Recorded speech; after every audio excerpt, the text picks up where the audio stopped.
Okay, hey, welcome back to Bsbeautymix. Um, I'm B, and this is my weight loss series. So, as promised, I'm going to go ahead and make a video just explaining about the process I had to take in inquiring about weight loss surgery through Kaiser Permanente. I'm first going to go ahead and apologize to y'all. I am chilling in my bed. Night clothes on again, husband t-shirt on again. Like, this is how we're meeting every time. But I just got off of work, and my kids are actually in North Carolina right now with my dad, so I have some quiet time, and I decided to just go ahead and do a video now. So I'm going to do my best to show you what I can show you, how close I am up on my computer. I'm using my computer camera just because I find it easier to make my videos later with than to export it from my camcorder, which eventually I'll start using that again. But as for right now, for these quick videos, this is what I want to do. So, this is my gastric sleeve binder. They didn't give this to me while I was doing, my journey or whatever. I actually decided to put this together myself just so I can have something to hold all of my informational stuff that I was getting from my meetings. And so this is a gastric sleeve, or book of gastric sleeve, I like to call it, or Sleevey J. Stevie J, Sleevey J. I thought it was funny. Anyways, so this is just a picture of the gastric sleeve and what they do when you get your gastric, when you get the gastric sleeve done. But the first thing I did is I went to my doctor's, and I think I talked about this in my first video. I went to my doctor's and told her, we had a discussion about weight and all of that, and I basically told her I was looking for weight loss surgery. She told me that they have a program, and again, I think I mentioned this in my first video, but she told me that they have a program at Kaiser which requires me 6 months evaluation for whatever surgery I choose. And their options were vertical gastric sleeve, the bypass, and then they had, information about the lap band, which I found out throughout my journey that the lap band, surgeons are starting to step away from because they're taking more bands out of the stomach than they're putting in. So my surgeon, specifically the surgeon that I'm looking to get anyways, he told me that he wouldn't even do it. So, and I didn't want that in the first place. I already knew what I wanted coming in, which is the vertical gastric sleeve. Now, not everybody knows what they want, and that's okay. I've been researching for some years now, and I knew this is what I wanted to do. If you don't know what surgery you want, I highly recommend you research some information on all the different surgeries they are and find out which one's going to be best for you, because each one has their own success rates and their own complications, which a lot of the complications and stuff like that is similar. There's not that big of a difference, but with the gastric bypass, I think you have bigger chances of malabsorption, because they're moving they're moving your intestines, or all that stuff around. But do your research and find out which one's best for you. So once she told me about the classes I needed to take, I initially scheduled my first appointment. And anyways, my first class I think was February 19th. And in that class, they gave you a packet of information. And I have all the packets that they gave me, but I don't have it in order from like my first packet I ever got, because I put it all in this binder. But basically, they're going to give you a folder like this, and this was weight loss surgery class 2. There's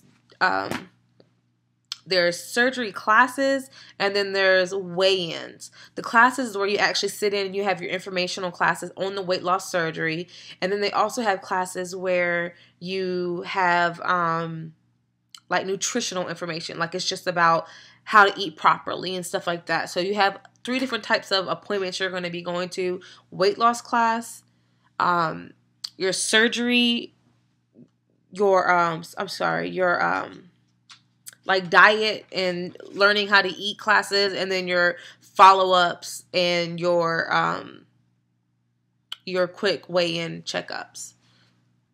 I'm looking for this. I'll tell you They also require you to go through a number of different amounts of testing. And I'm actually going to get out my packet that talks about that. Okay, so my first class that I ever went to, they gave me this sheet, which is the nutrition visits for weight loss surgery, and it basically stepped out each appointment that I needed to make. And she told us in our meeting, like, what dates we should have by it to have it a month apart. So as you can see, the first one was a weight loss class, which is what I was in when she handed it to me. Then you have weight loss surgery class 1. You have your weight loss surgery class individual follow-up. And then you have your third visit, which is the follow-up, your second surgery class, your 5th individual follow-up, and then your 6th individual follow-up. And you can pause the movie or this video if you want to look over the information specifically, but your meeting should have that for you. Now, I am out of Virginia, so I know each Kaiser is a little different. So this is based off of the Kaiser information that I know of for Virginia. Yeah. So they also require you to go to 2 meetings with the surgeon, or they like to call them support group meetings. And my first support group meeting was at Holy Cross Hospital, and that's actually where where my surgery will be done. So if you're in Virginia, Northern Virginia, your weight loss surgery will be done at the Holy Cross Hospital, and that's in Maryland. So at this meeting, you get a lot of good information. The surgeon obviously went through each type of surgery there is, and he explained the benefits and the cons, and talked about like the success rate and his personal success rate. And then he also talked about what he requires you to have before you actually have the surgery done. So for Kaiser, and I've researched quite a bit, it looks like a lot of the Kaisers, as far as like testing, requires similar things. But as far as my Kaiser in Virginia that I go to, they require you to have the 6-month program. You have to have a pulmonologist screen you for sleep apnea. You have to have blood tests, your regular blood test done. You have to have an H. pylori test. You have to have an echocardiogram if you ever been on the combination drug fen-phen, spelled PHEN-FEN, fen-phen. You have to have an echocardiogram. You have to have a mental health evaluation.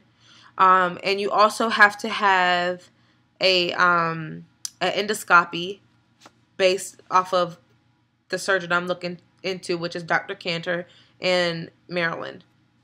And then he also wants you to write a letter explaining why you decided to have surgery, just so he can get to know you and know exactly your purpose of having the surgery. So as I went through this class, or this journey, the 6-month journey, I learned a lot about myself that I didn't know. I learned a lot about my health that I didn't know. On this journey, I found out that I have sleep apnea. I found out that I have high blood pressure. I ended up finding out that I was vitamin D. I was low on vitamin D, which is not big. I just went ahead and got vitamin D capsules or whatever. But it's just, things that I didn't know, especially with the high blood pressure and with sleep apnea. And apparently sleep apnea can kill you, which I didn't know about because I never really paid attention to it because I didn't think I had it. So, like, literally, when I went to go do my sleep study test, I ain't gonna lie, I was one of those people that's like, why? I'm just in here because it's on my to-do list. Like, I know I don't have this. I don't have to listen to this information y'all are telling me. I don't need it. This is my thinking anyways. And then I get in there and I actually get the test, and they put the little watch on my hand, and, I come home with it next day, or, yeah, it's supposed to be the next day, but actually I got it over the weekend. So I came back on Monday, and I turned my stuff in or whatever, and she's like, yeah, you have mild sleep apnea. So now you have to sleep with a CPAP machine. And I will go into a detailed video about the CPAP machine later. Because I don't feel like going into it now. I have enough of that thing when I sleep. But now I'll sleep with a CPAP machine. And if you have sleep apnea, the surgeon is going to require you to bring your CPAP machine with you to your appointment or for your surgery. And if you don't have it, then your surgery will be canceled.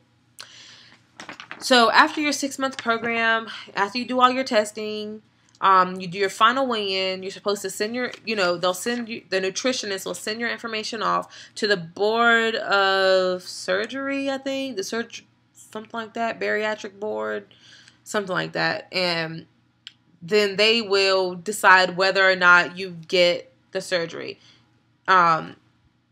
Also, with my program, they require you to lose 7% of your weight, I think is what it was. 10%? I think it was 7% of your weight, which mine was 7 pounds, which I have, I have already done. Like I lose it and then I gain a little bit back, and then I lose it and then I gain a little bit back. But right now, as of right now, I'm good to go. I have one more class. It's actually going to be on the 13th of July. Today is the 20th of June, I think. So my last class is on the 13th, and I'm so excited to be done with the 6-month program. Like, I honestly feel like it's taken forever, but then when it finally, like, the days start going down, I'm like, whoa, this went by really fast. But I'm so anxious to get the surgery that I'm like, this is taking forever. I'm going to die. I can't do this.